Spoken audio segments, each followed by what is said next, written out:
వర్గీకరణ మీద సుప్రీంకోర్టులో తీర్పు వెలువడుతున్న సందర్భంలోనే పూర్తి తీర్పు బయటికి రాకముందనే నేను చేస్తా అని చెప్తున్నాడు.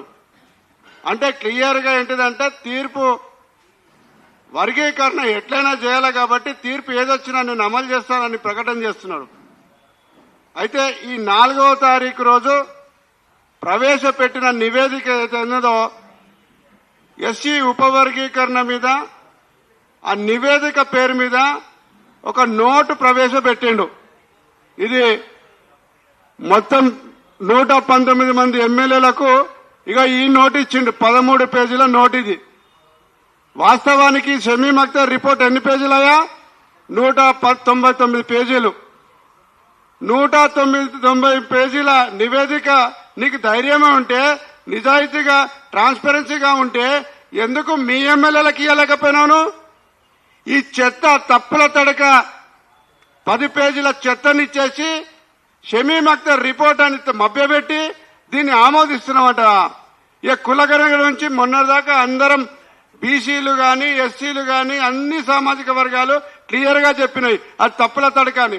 ఈ రోజు మేము విలేకరుల సమావేశం పెట్టడానికి ఏంటంటే ఉపవర్గీకరణ మీద నివేదిక పెట్టి ఆమోదింపజేసిండు. అదంతా కూడా 13 పేజీల తప్పుడు తడకని సాక్ష్యాలతో నిరూపించడానికే ఈ విలేకరుల సమావేశం నిర్వహించారు. అందులో మొదటి పేజీలో ఏం తప్పు ఉందో మీకు చెప్తాను.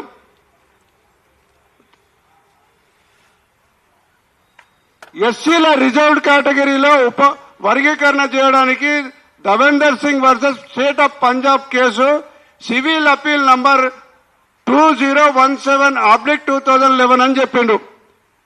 ఒక రాష్ట్ర అసెంబ్లీలో ప్రవేశపెడుతున్నావు రేవంత్ రెడ్డి, నీ ఇంట్లో కాదు మందకృష్ణ ఆఫీస్లో కాదు పెట్టారు. అది 2017 కాదు కేసు, సివిల్ అపీల్ నంబర్ 2317/2011. ఇది మొదటి తప్పు. బుద్ధి ఉన్నదా రేవంత్ రెడ్డి నీకు? ఆ కేసు నంబర్ మీరు అందరు వెబ్సైట్ లో చెక్ చేయండి. సుప్రీంకోర్టు వెబ్సైట్ లో ఆ నంబర్ తో కేసే లేదు. ఎందుకంటే నేను సుప్రీంకోర్టులో రివ్యూ పిటిషన్ వేసిన తర్వాత ఆ కేసు ఆర్గ్యుమెంట్ అయ్యేటప్పుడున్నా మొన్న హైకోర్టులో కూడా కేసు వేసినాం. అందుకనే ఆ నంబర్ నాకు స్పష్టంగా తెలుసు కాబట్టి చెప్తున్నా. Case number 2317/2011 Davinder Singh versus state of Punjab. కానీ ఈయనేమంటాడు 2017 అంటాడు. 2017 కేసే లేదు సుప్రీంకోర్టులో. దీన్ని మరి ఎట్లా యాక్సెప్ట్ చేసిరా? ఎమ్మెల్యేలు మీరు చదువుకొని ఎలక్ట్ అయ్యే ఎమ్మెల్యేలు వచ్చిరా, లేకుండా ఎవడో చెప్పినందుకు వచ్చిరా? అడగాల కదా. 199 పేజీలు పెట్టకుండా 10 పేజీలు పెట్టినావు, అయ్యా నాకు ఇయ్యని అడగాలగా. ఏ ఒక్క దద్దమ్మ ఎమ్మెల్యే అడగలే. ఇక రిజర్వ్డ్ వాళ్ళైతే చెప్పనే చెప్పకు, ఇక మాలల ఎమ్మెల్యేలు అయితే అసలే చెప్పకు. మీరు గ్రహించాలి, మాల ఎమ్మెల్యేలు ఇప్పుడు ఈ 1, 2, 3 గ్రూపులు వచ్చిన తర్వాత 5% రిజర్వేషన్లు అంటే మీరు ఇప్పుడు 8 మంది ఉన్నారు కదా, 3 కూడా ఎమ్మెల్యేలు కాలేరు. ఇప్పుడైనా బయటికి రండి, వాస్తవాలుగా ప్రశ్నించండి. మీకు ఏదో టికెట్ ఇప్పుడు గమ్మునుకుంటే టికెట్ ఇస్తారనుకోండి, ఏం జరగదు. ఇక అయిపోయింది మీ దందంతా. ఇప్పుడైనా నిజాయితీగా బయటికి రండి అని పిలుపునిస్తున్నాం. ఇక దీంతో పాటు దీంట్లో ఎస్సీల జనాభా 2011 జనాభా పేర్కొన్నాడు. ఇది నేను చెప్పింది కాదండి, అసెంబ్లీలో ప్రవేశపెట్టిన బిల్లు. ఇదే రిపోర్ట్ ను ఆమోదింపజేశారు. ఎస్సీల జనాభా వచ్చేసి మొత్తం 54,32,680. ఇది వాళ్ళు మొదటి పేజీలలో మొదటగా చెప్పింది. ఇప్పుడు ఈ సంఖ్య గ్రూప్ 1, గ్రూప్ 2, గ్రూప్ 3 అన్ని కలిపి 54 లక్షలు ఉండాలి కదా. కానీ మీరందరూ కూడా ఒకసారి చెక్ చేయండి. ఎంత అన్యాయం అంటే గ్రూప్ ఏలో 1,71,265. దయచేసి ఎవరైనా క్యాల్కులేటర్ ఉంటే తీసుకోరి. గ్రూప్ 1లో 1,71,625. గ్రూప్ 2లో 32,74,377 గ్రూప్ 2లో. గ్రూప్ 3లో 17,71,682. ఇవన్నీ మొత్తం కలిపితే 52,17,684 వస్తుంది. ఎంత రావాలండి? 54,32,000 రావాలి. అంటే 2,14,999 మందిని అధికారికంగా అసెంబ్లీ సాక్షిగా చంపేసిండ రేవంత్ రెడ్డి గారు. ఈ బిల్లును ఆయన ప్రవేశపెట్టిండు, అందరు చప్పట్లు కొట్టిండు. ఇది సామాజిక న్యాయము దినోత్సవం అన్నాడు. మాల సంఘాలుగా మేము ఈరోజు ప్రకటిస్తున్నాము. 4వ తారీఖున ప్రవేశపెట్టిన ఏదైతే మీరు సామాజిక న్యాయ దినోత్సవం అంటారో ఆ రోజు అసలు వాస్తవానికి చెప్పాలంటే ఎస్సీ, ఎస్టీ, బీసీ మైనార్టీలకు అందరికీ కూడా సామాజిక విద్రోహ దినంగా దాన్ని ప్రకటించాల్సిన అవసరం ఉన్నది. కులగణన తప్పుల తడక, ఎస్సీ ఉపవర్గీకరణకు ఇచ్చిన నివేదిక కూడా తప్పుల తడక. మీరందరూ కూడా ఎవరికైనా డౌట్ ఉంటే నన్ను ఛాలెంజ్ చేయాలనుకుంటే వాళ్ళు ఇచ్చిన సంఖ్య మీరు క్యాల్కులేట్ చేసుకోరు. ఇంత తప్పుల తడక ఉన్న నివేదికను ఏ విధంగా ఆమోదిస్తారు? అంటే తెలంగాణ రాష్ట్ర అసెంబ్లీలకు అసలు లెక్కలు కూడా రావా? 1-2 రావా? ఏం దౌర్జన్యమయ్యా? తెలంగాణ ఇజ్జత్ ఇస్తున్నావు రేవంత్ రెడ్డి. నువ్వు లెక్కలు చేసుకో ఇంకోసారి. మళ్ళీ 54,32,000 ఉన్న జనాభాను నువ్వు ఎట్లా 52 లక్షలు కుదిస్తావా? 2,14,000 మందిని చంపుతావు నువ్వు. ఏందివా ఏం లెక్కలు ఇవి? దీనికి ఆహా ఓహో ఇంద్రుడు చంద్రుడు అభినవ్ అంబేద్కర్ ఇంకా దద్దమ్మలు పాలాభిషేకాలు ఏందివా తమాషా చేస్తురా? తెలంగాణలకు చదువు రాదని ముందే అంటుండే, ఇప్పుడైతే అధికారికంగా నిరూపించారు. ఇక ఇది ఈ విధంగా ఉంటే మాలలకు ఉద్దేశపూర్వకంగా 5.5 పోస్టులు ఏవైతే ఇచ్చారో 5%, దాంట్లో కూడా కుట్ర దాగింది. రోస్టర్ పాయింట్ లో చాలా అన్యాయం చేస్తున్నాడు. ఎట్లా అన్యాయం చేసిందంటే మీరే చెప్పిండు సోదరులారా. 1 2 3 4 5 6 7 ఉంటుందా లేకుంటే 7 2 ఉంటుందా? ఇక ఈయన ఇచ్చిన దాంట్లో ఫస్ట్ గ్రూప్ వాళ్ళకు 7 పాయింట్ అంట రోస్టర్ పాయింట్. ఏ విధంగా పెట్టురా? ఈవెన్ రామచంద్రరాజు కమిషన్ లో కూడా ఫస్ట్ గ్రూప్ వాళ్ళకు అప్పుడు ఏ ఉండే పాయింట్ నెంబర్ 2 ఇచ్చిండు. ఈడ కూడా 2 ఇవ్వాలి కదా. ఏం సామాజిక న్యాయం గిదా? సామాజిక న్యాయం ఎక్కడున్నారా నాయన మీరు? 1-2 2 ముందు వస్తుంది, 7 తర్వాత వస్తుంది రా బాబు. నేను ఎందుకు చెప్తున్నానంటే గ్రూప్ 2కు 2 ఇచ్చిండు, గ్రూప్ 1కు 7 ఇచ్చిండు. పోనీ కింద గ్రూప్ 3కు 16 పాయింట్ రావాలి కదా, 22వ పాయింట్ ఇస్తాడు. అంటే 3 ఉద్యోగాలు వస్తే 4వ ఉద్యోగానికి 22వ పాయింట్ మాలలకు వస్తుంది. ఇది ఏం సామాజిక న్యాయమరా తమ్ముడు? ఏమా షమీమ్ అఖ్తర్ ఇది నువ్వు తయారు చేసిందా లే మందకృష్ణ ఇచ్చిందా? ఫస్ట్ అది చెప్పు, నాకు డౌట్ ఉన్నది. ఎందుకంటే మాకు 9% ఉన్నాం, 9 అని అప్పుడు అన్నాడు. ఎప్పుడు రిపోర్ట్ వచ్చేదాకా అదే 9 ఆడబెట్టాడు. ఇంకా ఎందుకు మందకృష్ణ ఇచ్చిండు ఆ రిపోర్ట్ అని నేను అంటున్నానంటే, గత ఏబిసిడీలలో బిలో 18 కులాలు ఉంటాయి. ఇప్పుడు 1 2 3 గ్రూప్ లో కూడా 2 గ్రూప్ లో అదే 18 కులాలు ఉంటాయి. మాలలు మాత్రం పెరుగుతారు, 25 నుంచి 26 అవుతారు. ఏలో ఉన్న ఇప్పుడు ఈ గ్రూప్ 1 వాళ్ళు 18 కులాలు అవుతాయి. అంటే వాళ్ళ జనాభా సంఖ్య అంతనే ఉండాలి. ఇంకో పెద్ద కుట్ర జరిగింది.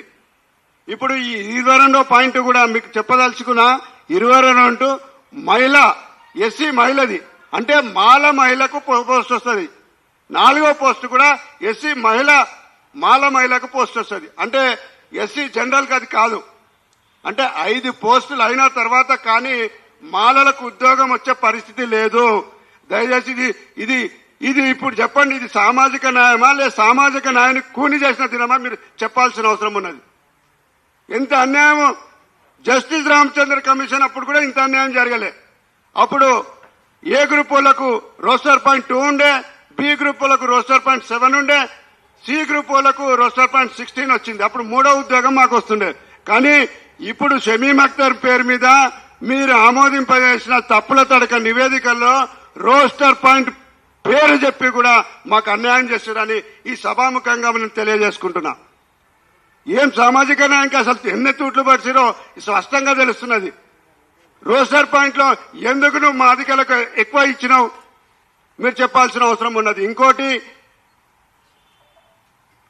గ్రూప్ 2లో 32 లక్షలు కేవలం మాదిగ సామాజిక వర్గం ఉంటే కేవలం 44 మంది, మిగతా 17 కులాలు ఉంటాయి. అంటే 44,000 మంది పోటీ ఉంటుంది ఆ 32 లక్షలకు. కానీ మాలలకు 2,44,000 మందితోని ఈ 15 లక్షల మంది పోటీ పడాలి. ఇది ఎక్కడ సామాజిక న్యాయమా? నీకేమో 44 మందితోని 1,000 మందితో పోటీ ఉంటది, మాలలకేమో 2,44,000 మందితోని పోటీ చేయాలా మేము. ఇంకో పెద్ద కుట్ర ఏం జరిగిందంటే మిగతా అత్యధిక జనాభా ఉన్నది 1,17,000 మంది బేడ బుడిగ జంగాలు, అది మాదిగ కులంలో ఉండే గతంలో. నెక్స్ట్ వాళ్ళు తింటారని ఒక కుట్రపూరితంగా వాళ్ళ మీద ప్రేమ కాదండి, బుడిగ జంగాలు మోసపోతున్నారు, ఎప్పుడు మొదటి నుంచి మోసపోతున్నారు, ఇప్పుడు కూడా మోసపోయారు. అలా తీసి ఏలబెట్టారు. ఎందుకంటే వాళ్ళు వస్తే ఇట్లా 1,50,000 మందితో పోటీ అవుతుంది కాబట్టి ఆ పోటీని తప్పించాలంటే బేడ బుడిగ జంగాలను గ్రూప్ 1లో వేసారు. ఎంత అన్యాయం చేశారో మీరు చెప్పాల్సిన అవసరం లేదు. అందుకే నేను ఈ రిపోర్టు షమీమ్ అఖ్తర్ రిపోర్ట్ కాదు, మందకృష్ణ రిపోర్ట్ అని చెప్తున్నా నేను. ఇక ఈ ఆశకు అద్దె లేకుండా పోయింది. ఇలా తొండి ఎంత ఉంటుంది అంటే, మాదిగా తొండి ఎంత ఉంటుంది అంటే 9% తోని కాకుండా మాకు 11% అంటాడు. అరే మొత్తం తీసుకోరు హైదరాబాద్, ఊకే ఎందుకు మాకు లొల్లిని, మాకు ఈడబ్ల్యూఎస్ లో పంపించేరి, అది 10% ఉంది, అన్న బతుతుంది, మహాత్మా గౌరవం అని బతుతుంది. ఊకే అంటరాని వాళ్ళు ఈ మానభంగాలు అత్యాచారాలన్నా తగ్గుతాయి. ఏం తమాషా అవుతున్నావు మందేలియా? ఏం మాట్లాడుతున్నావు? 11 కావాలా? అడిగేటోళ్ళు లేరానా? ఎట్లయితుందా 11 నీకు? నువ్వు ఇచ్చిన రిపోర్ట్లోనే 2,14,000 మంది 14,000 మందిని చంపిండువా మీ రేవంత్ రెడ్డి. రేవంత్ రెడ్డి గారు మీ ఆర్ఎస్ఎస్ భావజాలను తగ్గించుకోండి. నీ గవర్నమెంట్ నిన్ను ముఖ్యమంత్రి చేయడానికి ముందు వరుసలో ఉండి పోరాటం చేసిన మాలలం మేము. ఈరోజు మాలకు తూట్లు సామాజిక న్యాయం పేరుతోని తూట్లు భరుస్తూ మాకు తీరని అన్యాయం, దేశంలో మాలలకు రేవంత్ రెడ్డి చేసినంత అన్యాయం ఇంకెవ్వరు చేయలేదు, ఈవెన్ చంద్రబాబు కూడా చేయలే. ఎందుకంటే అప్పుడైనా రోసర్ పాయింట్ క్లియర్గా ఉండే. 15% ఉద్యోగాలలో 5% అంటే 5వ పాయింట్ 5వ ఉద్యోగం వస్తే గానీ మాలలకు ఉద్యోగం రాదు. ఇదా నీ సామాజిక న్యాయం? ఏంది బా అవలగానే చేస్తున్నావా తెలంగాణ రాష్ట్రంలో ప్రజలకు? రేవంత్ రెడ్డి నీ ఆర్ఎస్ఎస్ మనోభావాలు, నీ ఏది ఐడియాలజీ ఉన్నదో దాన్ని తగ్గించుకో, లేకుంటే రేపటి నుంచి మాలలం అందరూ కూడా రేవంత్ రెడ్డికు హటావ్ తెలంగాణకు బచావ్ అనే స్లోగన్ కూడా తీసుకొని పోతాం మేము. పంచాయతీరాజ్ ఎలక్షన్లు వస్తున్నాయిగా, మా సత్తా క్లియర్ గా చెప్తాం. అందుకని నేను ఏమంటున్నానంటే ఈ తప్పుల తడక ఏదైతే నివేదిక ఉన్నదో ఈ నివేదికను అందరూ కూడా మీ ఏరియాలలో ఈ తప్పుడు నివేదిక రిపోర్ట్లను తలగబెట్టే కార్యక్రమం తీసుకోవాలి. తీసుకుపోయి అందరు కూడా, ఎందుకంటే కేసు నంబర్ తప్పు ఉంటది, జనాభా లెక్కలు ఒక పేజ్లో ఒకటి ఉంటది, ఇంకో పేజ్లో ఒకటి ఉంటది, రోస్టర్ పాయింట్ తోని మాలకు నష్టం చేసింది. కాబట్టి అందరు కూడా ఈ రిపోర్ట్ ను తలగబెట్టే కార్యక్రమం తీసుకోవాలని పిలుపునిస్తున్నాం. దాంతోపాటు కామ్లే గారు చెప్పినట్లు తప్పకుండా భవిష్యత్తులో జరిగే కార్యక్రమం పేరు మీరు ఇప్పుడే రాసుకోర్రి.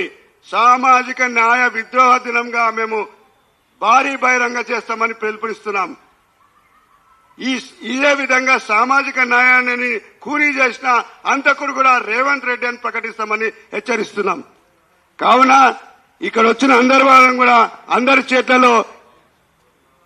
చేతిలో ఈ రిపోర్ట్ ఉన్నది. కాబట్టి ఇప్పుడు సెన్సస్ మీద దాదాపుగా 30-40 ఏళ్ల నుంచి పనిచేస్తున్న బాబాసాహెబ్ గారు మాట్లాడే ముందు ఈ ప్రతులను తలగబెట్టిన తర్వాత సార్ మాట్లాడాలని పిలుపునిస్తూ అందరం కూడా ఈ ప్రతులను కాలబెట్టేందుకు అందరు కూడా లేవాలని విజ్ఞప్తి చేస్తున్నాం. జై భీమ్, జై భారత్. ఇక్కడ భావనా సాహెబ్ గారు సెన్సస్ మీద ఎందుకు